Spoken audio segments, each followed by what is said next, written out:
È sempre gravissima e ricoverata in terapia intensiva con forti lesioni cerebrali a Padova, Angelina De Rosa, 51 anni, colpita con diverse martellate alla testa dal marito, Franco Piroddi, 53 anni, ex ispettore di polizia in pensione, reo confesso e arrestato dai carabinieri con l'accusa di tentato omicidio. È ancora parcheggiata fuori la caserma la sua auto, questa Fiesta grigia con cui dopo l'aggressione ha raggiunto il comando per costituirsi.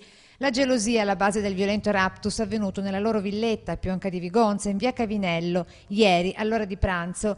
Una persona come tante che ha commesso un fatto orribile, racconta il sindaco sull'ex poliziotto, persona molto attiva nella vita sociale del paese, dice. Una persona come tante che insomma vive sul territorio, vive su un paese tranquillo, queste cose sono inaspettate oltre che orribili.